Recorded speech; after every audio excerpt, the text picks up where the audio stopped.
বেশ কয়েক মাস ধরে রেমিটেন্সে ডলারের ক্ষেত্রে টাকার অঙ্কে ডলারের দাম 121 থেকে 122 টাকায় স্থিতিশীল ছিল। এরপর গত 1-1.5 সপ্তাহে তা আবার নাটকীয়ভাবে বেড়ে 127 থেকে 128 টাকায় পৌঁছে গিয়েছিল। এটা বিপজ্জনক প্রবণতা, কারণ এর ফলে মূল্যস্ফীতি কমানোর জন্য বাংলাদেশ ব্যাংকের প্রয়াস ভণ্ডুল হয়ে যাবে। এই হঠাৎ বৃদ্ধির জন্য এক্সচেঞ্জ হাউসগুলো ডলারের চাহিদা বৃদ্ধির অজুহাত তুলে ধরেছে। রেমিটেন্স ডলারের বাজারে এমন দামে উঠলেও ফোন তো বিদেশে পুঁজি বাজার আবার চাঙা হতে শুরু করার একটা লক্ষণ। তাই লেখা শুরুতেই বাংলাদেশ ব্যাংকের গভর্নরের প্রতি আহ্বান জানাচ্ছি এই পুঁজি বাজারের বিষয়ে আরো কঠোর নজরদারি করতে। অতীত স্বৈরশাসক শেখ হাসিনার প্রত্যক্ষ লাইফে গত 1 দশকে বিদেশে পুঁজি বাজার দেশের অর্থনীতিতে 1 নম্বর সমস্যায় পরিণত হয়েছে। অন্তর্বর্তীকালীন সরকারের শ্বেতপত্র কমিটির গবেষণা উঠে এসেছে, হাসিনা 15.5 বছরে মোট $234 বিলিয়ন লুণ্ঠিত হয়ে বিদেশে পাচার হয়ে গেছে। সবচেয়ে বেশি লুণ্ঠনের শিকার হয়েছে ব্যাংকিং ফিনান্সিয়াল খাত, তারপর জ্বালানি ও বিদ্যুৎ খাত, তারপর ভৌত অবকাঠামো খাত, এরপর তথ্য প্রযুক্তি খাত। শ্বেতপত্রের খাতওয়ারি লুণ্ঠনে তথ্য উপাত্ত উদ্ঘাটন করে লুণ্ঠিত অর্থের প্রাক্কলন প্রকাশ করা হয়েছে। সেখানে মোট 28টি দুর্নীতির পদ্ধতির মাধ্যমে লুণ্ঠন প্রক্রিয়াকে বিশ্লেষণে নিয়ে আসা হয়েছে। সংযুক্ত আরব আমিরাত,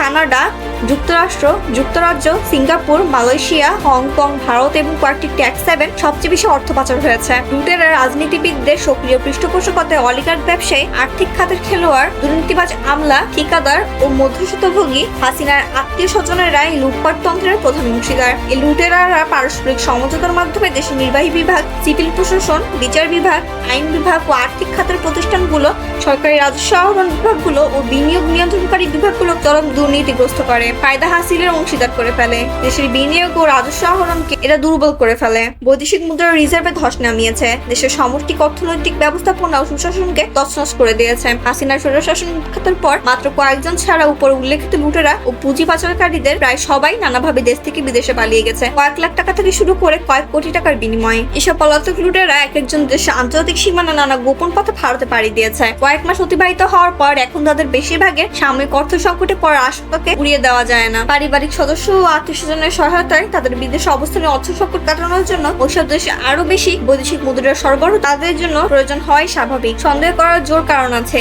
যে হঠাৎ রেমিটেন্স ডলারের বাজারে চাহিদার বড় ধরনের স্ফীতির পেছনে উপরে উল্লেখিত ব্যাপারটাই প্রথম ভূমিকা রাখছে। হাসিনা সরকারের পতনের পর হুন্ডিওয়ালাদের ব্যবসায় কিছুটা ধস নেমেছিল। বৈধ চ্যানেলে রেমিটেন্স পাঠানোর ক্ষেত্রে আগস্ট মাস থেকে যে অভূতপূর্ব জোয়ার দেখা যাচ্ছে সেটি সন্দেহাতীতভাবে প্রমাণ করে দিয়েছে যে এই কয়েক মাসে হুন্ডি প্রক্রিয়ায় বিদেশে অর্থ পাচার বেশ কিছুটা সীমিত হয়ে পড়েছিল। কয়েকদিন ধরে লাফিয়ে রেমিটেন্স ডলারের বাজারে দর বৃদ্ধির আলামত দেখিয়ে দিয়েছে। যে দেশের এক্সচেঞ্জ হাউসগুলোর ব্যবসা আবার উল্লেখযোগ্যভাবে চাঙা হতে শুরু করেছে। বিভিন্ন বাণিজ্যিক ব্যাংক রেমিটেন্স ডলার কেনার জন্য কয়েকদিন ধরে উগ্র আগ্রহ প্রকাশ করে চলেছে, সেটিও তাদের এলসি দেনা পরিশোধের সঙ্গে সম্পৃক্ত বলে মনে করা যৌক্তিক মনে হচ্ছে না। অতএব এই ক্ষেত্রে বাংলাদেশ ব্যাংকের কঠোর হওয়া ছাড়া বিকল্প দেখছি না। এরই মধ্যে বাংলাদেশ ব্যাংক নির্দেশ জারি করেছে যে ডলারের প্রতি 123 টাকায় বেশি দাম হওয়া যাবে না। 2025 সালের 1 জানুয়ারি তারিখে রেমিটেন্স ডলার ও রপ্তানি আর ডলারের জন্য একই দাম প্রযোজ্য হবে। কেউ এর ব্যত্যয় ঘটালে জরিমানা দিতে হবে। বাংলাদেশ ব্যাংক বৈদেশিক মুদ্রার দাম নির্ধারণে ক্রলিং পেগ নীতি পরিত্যাগ করে দিনে 2 বার ডলারের দাম নির্ধারণ করে বাজারের উপর ডলারের দামের ওঠানামাকে ছেড়ে দেওয়ার সিদ্ধান্ত নিয়েছে। 12 জানুয়ারি থেকে এটা কার্যকর হবে। এই পদক্ষেপকে সঠিক মনে করা যাচ্ছে না।